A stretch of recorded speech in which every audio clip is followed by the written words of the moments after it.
Well, Shabbat Shalom and good morning to Beth-El and beyond. And if you're joining me from beyond, I am Cantor Melissa Cohen in the beautiful city of Indianapolis from Congregation Beth-El.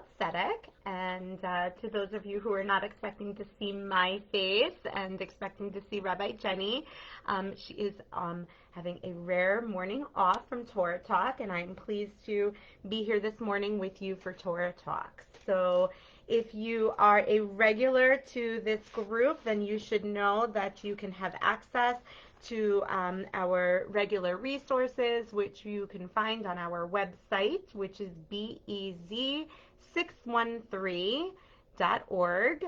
Again, our website is BEZ613.org. And you can find those resources under Shabbat Virtual Resources, under Torah Talk, and you will have access to the Eitz Chaim and commentary. We will be looking at this week's Parsha, Toldot, from there. If you have your very own hard copy, I'll be using this one. But really any Chumash will do, and of course we are in Toldot this week. So thank you everybody for the warm welcome. I'm so happy to be a guest Torah talker this morning. So let's get right into it because I'll be joining you from the Chapel Bima in just a few minutes for services, and so let's get to studying. So let's talk about Toldot.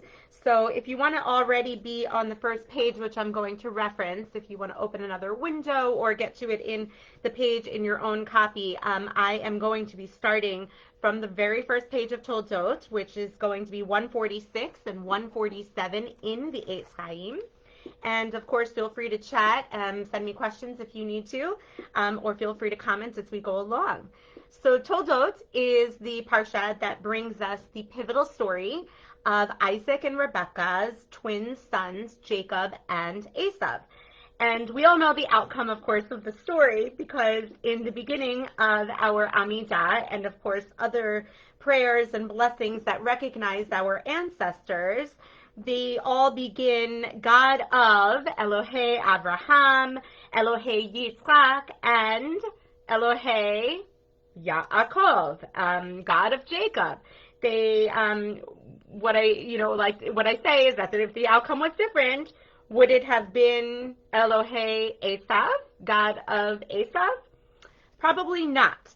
The text tells us definitely not, actually. So let's go to that text. So again, I'm in the Eitz Chaim on page 146 and 147, where we get our first glimpse of why an Elohei Esav is simply not possible. So Rebekah's pregnancy is essentially already set up for discord. So go ahead and look at Genesis 25, verse 22. We're told here that the twin children were struggling in her womb. And so Rebekah questions this deep yearning to even have had the children that she prayed for in the first place. Rebekah, not unlike many of our other matriarchs that are mentioned in Torah, struggled to conceive. Now, she, different from Sarah, was still of childbearing years, the Torah tells us. So she wasn't old like Sarah, but she did struggle to conceive. And so here she is, and like most parents who maybe who have had struggles to conceive, you would think that she would be so happy, and then she's blessed with conceiving, and then she's having a troubled pregnancy. It hurts. They're fighting inside. She feels them fighting inside. And so she reaches out to God. She prays to God and says, I wanted these children so badly, and now what's the point? They're fighting. This is not good. This is not the way that I wanted it to be. This is not the way that it should be. And in verse 24, we see that God answers Rebekah, and God answers Rebekah in a complete prophetic way. And God says very, very clearly to Rebekah that there are two nations inside of her womb, and this is the very pivotal moment, right? And that we all know the story, that the older will serve the younger, okay? The older will serve the younger. Now, those of us who are familiar with ancient and not so ancient history with ancestry and lineage, and the family ancestry and the way that heirs are made and come about. This was not the way that it was supposed to be, right? It is always the elder that is the one that inherits the ancestry, the lineage, the titles, and all of that. It was a big deal back then, and it was sacrosanct. It was not something that was to be taken lightly. And we, of course, all know the story that eventually Esav sells the birthright, and Jacob and Rebekah have their play in it. But this was not the way that it was supposed to be. So here Rebekah is still pregnant. The children haven't even been born, and she already knows the outcome of how this is going to play out. How is this going to be? And so she already knows that she has to play a part in this. And what's interesting is that she is a woman. What is her part in this in ancient times? Women, as we all know, also are powerless at this time. She can't just say, hey, Yitz, I think that I think Jacob is probably the more worthy to carry on our family line and, this whole Abrahamic lineage. It didn't work that way. So she already knew that she is going to have to use other powers to help get the Elohei Yaakov part of our ancestry there. So she knows that the responsibility to ensure our ancestral lineage maintained through this more worthy child is going to be upon her. And we understand here that it's not all the time, that ancestral lineage is not always going to be maintained all the time through the elder child, but that it might sometimes be through the more worthy child. So in this case, Rebekah sees Jacob to be the more worthy child. She knows he has to be the more worthy child because God said so. God told her in a prophecy. He was the younger. So she always, from the time of birth, was going to favor Jacob, knowing that it was his destiny to become Israel. That's a little foretaste of next week, right? You got to wait till next week to get to Jacob being Israel. Okay, so then, of course, we have Isaac, right? And of our three patriarchs, he's the one that we, of course, know the least about, right? We have chapters and chapters about Abe. We've got chapters and chapters about Jacob, and there's so little about Yitz, okay? Yet, in the beginning of Toldot, here on page 146, we are told, Ve'ele Toldot Yitzchak ben Avraham, Avraham holid et Yitzchak. And so it says, this is the story of Isaac, son of Abraham. Abraham begot Isaac. Why repeat this? It seems silly to repeat this. Isn't it redundant? So our sages tell us that, in fact, Isaac's greatest achievement was his claim to fame was, in fact, being Abraham's son. And so the two major times that we actually read about Isaac are in Genesis 22 during the story of the Akedah, which we read, of course, on Yom Kippur, on Rosh Hashanah, excuse me. And then right here during this selling of the birthright story with his sons. Okay, so let's move to Genesis 27, verse 1, which is on page, I forgot to write down that page, it's on page 153 if you're in your Eitz Chaim. We are told, Vayihi ki zaken Yitzchak v'tichena einav merot, that Isaac was old and his eyes were too dim to see. Okay, so yes, Isaac was old, but was he physically blind here? Probably not. This is a case of what many commentators and sages would call being emotionally blind. And I'll note here that also many commentators agree that he was emotionally blind also at the moment of the Akedah. Isaac knew what was happening at that moment. He knew what was happening around him, but was unable to see the fault in his father Abraham at that time. He was unable to admit, how could my dad be doing this right now? And here it's the same feeling of emotional blindness. How could my son, how could my wife be doing this to me right now and deceiving me right now? He knew what was up though, okay? He definitely knew what was up.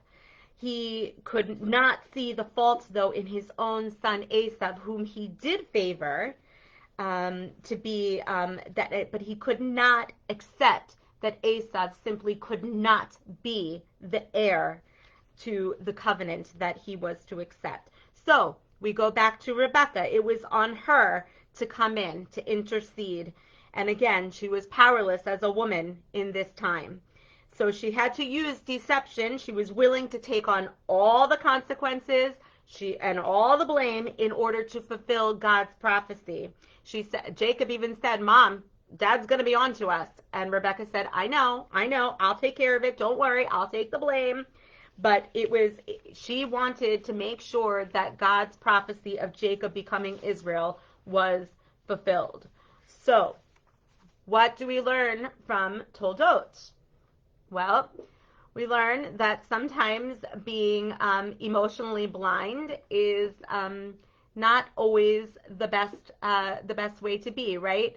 We need to come clean with people. We need to be honest with people. We need to speak up. Sometimes it is not in our best interest to be emotionally blind with people. We don't want to show favoritism to people, right? It says here, Rabbi Eleazar ben Azariah says, play no favoritism. Because Joseph got a multicolored coat, the brothers hated him.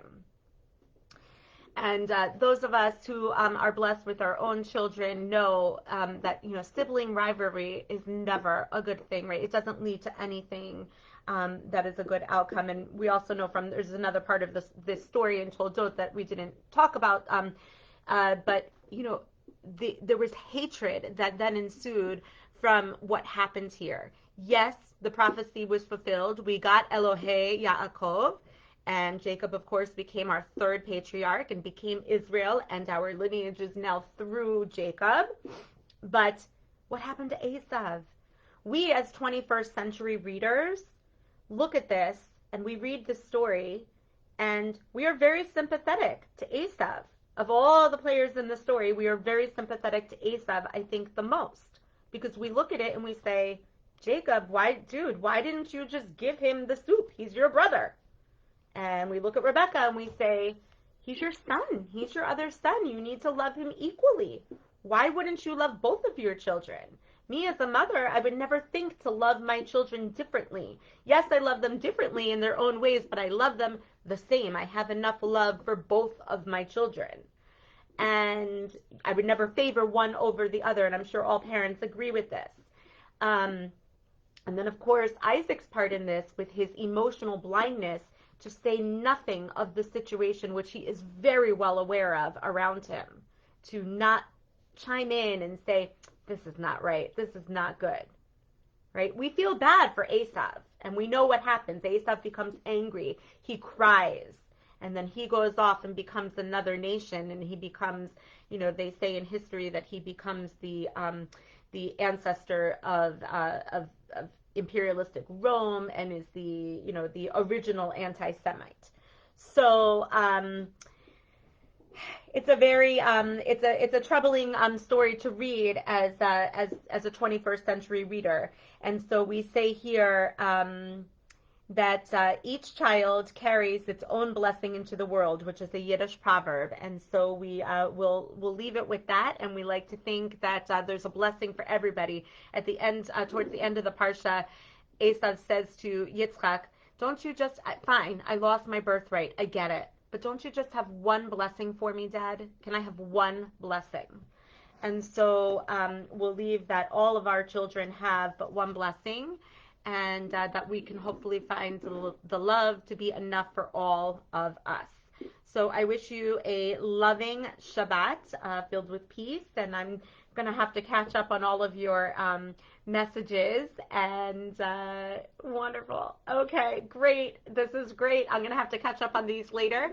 I hope that you will all join me and Rabbi Dennis in just a few minutes here at 10 o'clock. We will be on live stream, which you can also access on bez613.org and just click watch live. And we will be joining you from our beautiful Kaufman Shukman Chapel. And we'll do a beautiful Shabbat morning service complete with Torah reading and Haftarah. So I hope to see you soon. And I hope that you've enjoyed being with me this morning for Torah Talk. Thank you for having me, being so gracious. Shabbat Shalom.